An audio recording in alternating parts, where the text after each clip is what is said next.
নমস্কার বন্ধুরা, আমাদের ইউটিউব চ্যানেলের পক্ষ থেকে একবার স্বাগত। আজকে এই ভিডিওতে আমরা আলোচনা করব ত্রিপুরা পোস্ট অফিসের তরফ থেকে নিয়োগ করা হচ্ছে এবং তোমরা মাধ্যমিক পাস শিক্ষাগত যোগ্যতা অ্যাপ্লিকেশন করতে পারবে, যেখানে টোটাল ভ্যাকেন্সি রয়েছে 21,413টি এবং তোমরা প্রত্যেকটি জেলা থেকেই অ্যাপ্লিকেশন করতে পারবে, যেখানে অ্যাপ্লিকেশন করা লাস্ট ডেট মার্চের 3 তারিখ পর্যন্ত।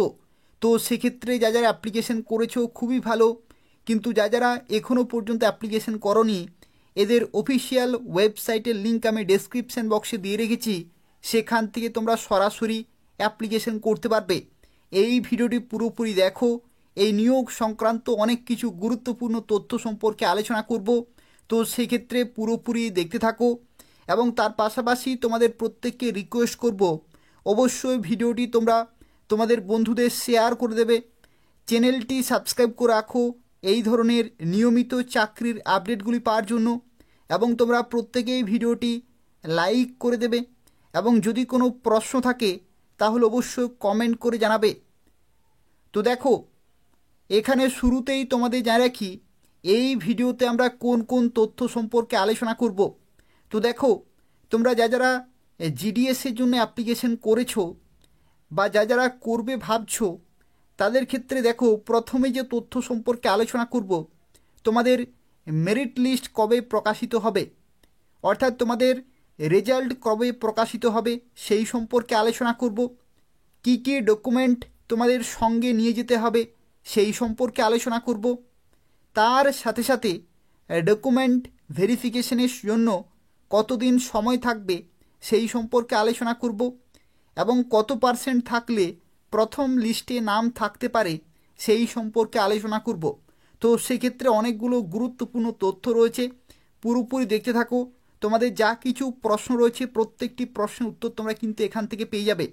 এবং তোমরা যারা এখনও পর্যন্ত অ্যাপ্লিকেশন করনি, যাদের মাধ্যমিক পাস রয়েছে অর্থাৎ মাধ্যমিক পাস শিক্ষাগত যোগ্যতা রয়েছে, তারা অবশ্যই নির্দিষ্ট সময়ের মধ্যে অ্যাপ্লিকেশন পুরোপুরি কমপ্লিট করে দেবে।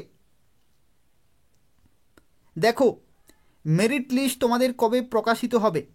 তো দেখো, এখানে তোমাদের জানিয়ে রাখি 2024 সালে যে জুলাই শিডিউল বিজ্ঞপ্তি প্রকাশিত হয়েছিল, সেই 2024 সালে জুলাই শিডিউলের ক্ষেত্রে দেখো তোমাদের বিজ্ঞপ্তি প্রকাশিত হয়েছিল 12ই, দেখো এখানে জুলাই 2024, 12ই জুলাই 2024 বিজ্ঞপ্তি প্রকাশিত হয়েছিল এবং তোমাদের অ্যাপ্লিকেশন শুরু হয়েছিল 15ই জুলাই 2024 এবং লাস্ট ডেট ছিল 5ই আগস্ট 2024, এবং তারপরে তোমাদের কারেকশন ছিল 6, 7 এবং 8 আগস্ট 2024, এবং তারপরে দেখো তোমাদের যে প্রথম মেরিট লিস্ট সেটা প্রকাশিত হয়েছিল 22শে আগস্ট 2024।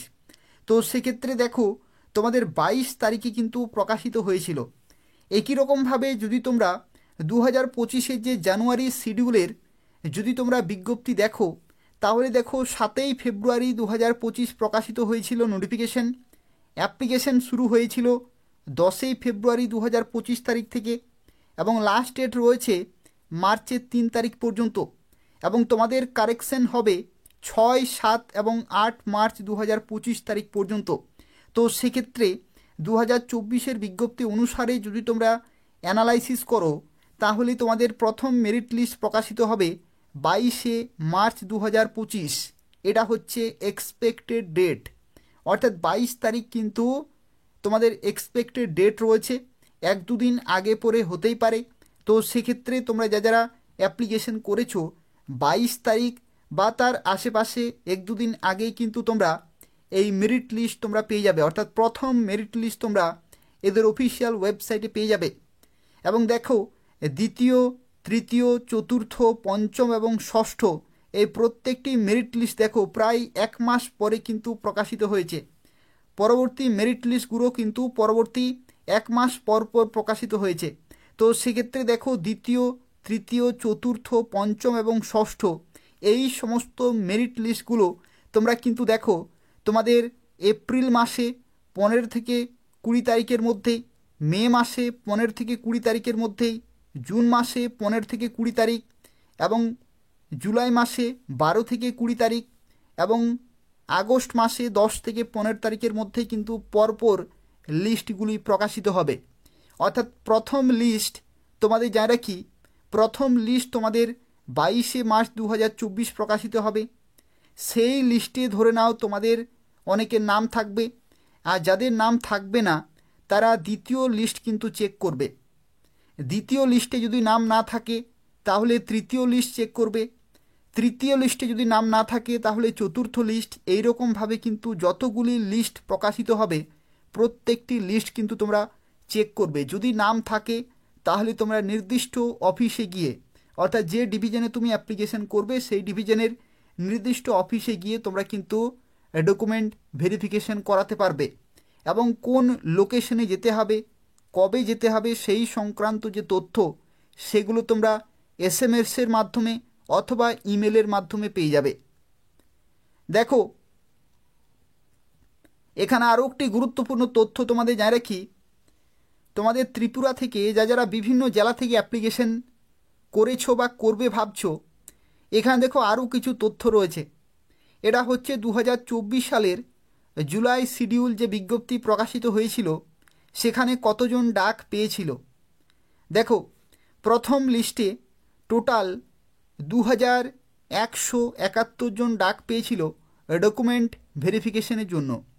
কিন্তু সবাই ডকুমেন্ট ভেরিফিকেশন করায় না, সবাই কিন্তু অ্যাপ্লিকেশন করলেও জয়েনিং নিতে চায় না।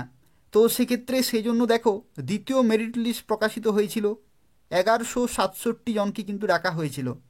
পরবর্তী 788 জনকে ডাকা হয়েছিল। পরবর্তী লিস্টে 610 জনকে ডাকা হয়েছিল। পরবর্তী লিস্টে 550 জনকে ডাকা হয়েছিল এবং একেবারে শেষের লিস্টে 448 জনকে ডাকা হয়েছিল। তো সেক্ষেত্রে তোমরা বুঝতে পারছো যে তোমরা যারা অ্যাপ্লিকেশন করছো, যদি প্রথম লিস্টে নাম না থাকে তাহলে তোমাদের দ্বিতীয় লিস্ট চেক করতে হবে। দ্বিতীয় লিস্টে যদি নাম না থাকে তাহলে তৃতীয় লিস্ট চেক করতে হবে। তৃতীয় লিস্টে যদি নাম না থাকে তাহলে চতুর্থ লিস্ট, এরকমভাবে পঞ্চম এবং ষষ্ঠ প্রত্যেকটি লিস্ট কিন্তু তোমরা চেক করবে। ঠিক আছে, তো সেক্ষেত্রে তোমরা অবশ্যই অ্যাপ্লিকেশন করে দাও। মার্চের 3 তারিখ পর্যন্ত লাস্টের রয়েছে এবং তারপরে এদের অফিসিয়াল ওয়েবসাইট তোমরা কিন্তু নিয়মিত চেক করবে। যতগুলি লিস্ট প্রকাশিত হবে প্রত্যেকটি লিস্টের রেজাল্ট কিন্তু তোমরা চেক করবে। অথবা তোমরা চাইলে এই চ্যানেলটি নিয়মিত ফলো করতে পারো। এই চ্যানেল থেকেও তোমরা প্রত্যেকটি লিস্টের আপডেটগুলো কিন্তু পেয়ে যাবে। অর্থাৎ যেদিন লিস্ট প্রকাশিত হবে আমি তোমাদের ভিডিওর মাধ্যমে জানিয়ে দেবো। তো সেক্ষেত্রে নিয়মিত চ্যানেলটি ফলো করতে থাকো এবং অবশ্যই সাবস্ক্রাইব করে রাখো। দেখো, এখানে আরও কিছু গুরুত্বপূর্ণ তথ্য অবশ্যই তোমাদের জেনে রাখা প্রয়োজন। দেখো, ডকুমেন্ট ভেরিফিকেশনের জন্য কতদিন সময় থাকবে। ঠিক আছে, ডকুমেন্ট ভেরিফিকেশনের জন্য কতদিন সময় থাকবে। তো দেখো, তোমাদের যখন মেরিট লিস্ট প্রকাশিত হবে সেই লিস্ট প্রকাশিত হওয়ার দিন থেকে শুরু করে টোটাল তোমরা 15 দিনের মতো সময় পাবে। টোটাল তোমরা 15 দিনের মতো সময় পাবে। সেই 15 দিনের মধ্যেই যে কোনো একটি দিনে তোমাদের নির্দিষ্ট ব্রাঞ্চে গিয়ে বা যে ডিভিশনে তুমি অ্যাপ্লিকেশন করবে সেই ডিভিশনাল অফিসে গিয়ে তোমাদের ডকুমেন্ট ভেরিফিকেশন করাতে হবে। এবং কোন কোন ডকুমেন্টগুলো তোমাদের নিয়ে যেতে হবে, দেখো এখানে কোন কোন ডকুমেন্টগুলো নিয়ে যেতে হবে। প্রথমেই বলা হচ্ছে মার্কশিট। তোমাদের কিন্তু মাধ্যমিকের মার্কশিট নিয়ে যেতে হবে। পরবর্তী দেখো আইডেন্টিটি প্রুফ।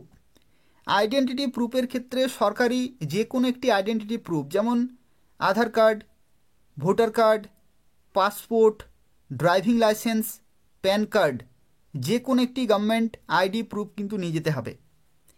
পরবর্তী কাস্ট সার্টিফিকেট, তুমি কোন ক্যাটাগরির সেই কাস্ট সার্টিফিকেট কিন্তু নিয়ে যেতে হবে।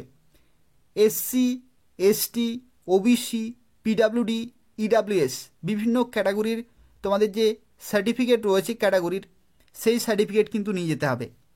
PWD সার্টিফিকেট যারা PWD ক্যান্ডিডেট, EWS সার্টিফিকেট যারা economically weaker section, transgender certificate যাদের ক্ষেত্রে প্রযোজ্য, ডেট অফ বার্থের প্রুফ। এখানে দেখো ডেট অফ বার্থের প্রুফের ক্ষেত্রে তোমার ডেট অফ বার্থের যে বার্থ সার্টিফিকেট যদি থাকে তাহলে তুমি অরিজিনাল নিয়ে যাবে, অথবা বার্থ সার্টিফিকেট যদি না থাকে তাহলে মাধ্যমিকের অ্যাডমিট কার্ড অথবা সার্টিফিকেট যে কোনো একটি কিন্তু নিয়ে যেতে হবে। সেখানে তোমাদের জন্মের তারিখ লেখা থাকবে, সেই তারিখে কিন্তু গ্রহণযোগ্য হবে। আর পরবর্তী দেখো 8 নম্বরে আরও একটি ডকুমেন্ট তোমাদের নিয়ে যেতে হবে, সেটি হচ্ছে মেডিকেল সার্টিফিকেট।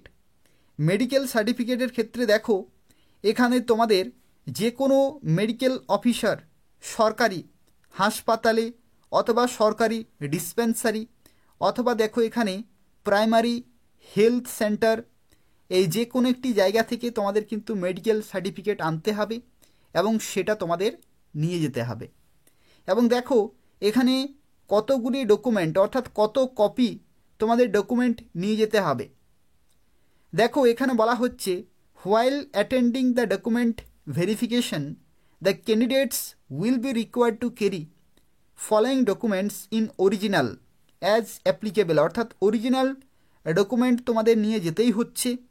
তার সাথে সাথে দেখো এখানে বলা হচ্ছে 2 sets of self attested photocopies for submission, অর্থাৎ অরিজিনালগুলো নিয়ে যেতে হবে প্লাস প্রত্যেকটির তোমাদের 2 কপি করে জেরক্স, এবং সেগুলো হতে হবে সেলফ অ্যাটেস্টেড, অর্থাৎ জেরক্সের ডকুমেন্টগুলো প্রত্যেকটি কিন্তু সিগনেচার করা থাকতে হবে। অর্থাৎ দেখো এখানে তোমাদের জানিয়ে দিচ্ছি, এই যে যতগুলি তোমরা ডকুমেন্ট দেখতে পাচ্ছ যাদের ক্ষেত্রে যেটা রয়েছে, প্রত্যেকটি ডকুমেন্টের 3 কপি করে কিন্তু এখানে লাগছে। 1 কপি হচ্ছে তোমাদের অরিজিনাল আর 2 কপি হচ্ছে জেরক্স, ঠিক আছে? 1 কপি হচ্ছে অরিজিনাল আর 2 কপি হচ্ছে জেরক্স, এবং জেরক্সগুলো তোমাদের সেলফ অ্যাটেস্টেড বা সিগনেচার করা কিন্তু থাকতে হবে। এরপর দেখো যে বিষয় সম্পর্কে আলোচনা করব, যেটি হচ্ছে কত % থাকলে প্রথম লিস্টে নাম থাকতে পারে। এটা কিন্তু অনেকেরই প্রশ্ন রয়েছে যে জিডিএসের ক্ষেত্রে বা পোস্ট অফিসের জন্য অনেক বেশি পার্সেন্টেজের প্রয়োজন হয়।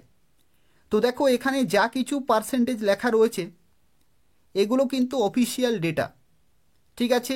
ত্রিপুরার জন্য অফিসিয়াল ডেটা রয়েছে। বিভিন্ন ডিভিশনে তোমরা অ্যাপ্লিকেশন করো, আগরতলা ডিভিশন রয়েছে, ধর্মনগর রয়েছে, বিভিন্ন ডিভিশনে তোমরা কিন্তু অ্যাপ্লিকেশন করো বা করেছো।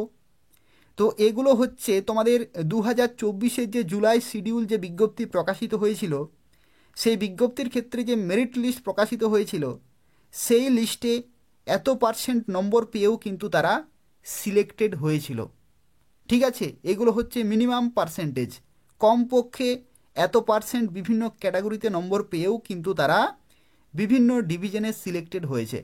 তো সেক্ষেত্রে দেখো তুমি এত % নম্বর পেলেই যে তুমিও সিলেক্টেড হবে সেটা নয়, তুমি কোন ডিভিশনে অ্যাপ্লিকেশন করছো, কোন ক্যাটাগরিতে অ্যাপ্লিকেশন করছে, এগুলো কিন্তু সম্পূর্ণভাবে ডিপেন্ড করে।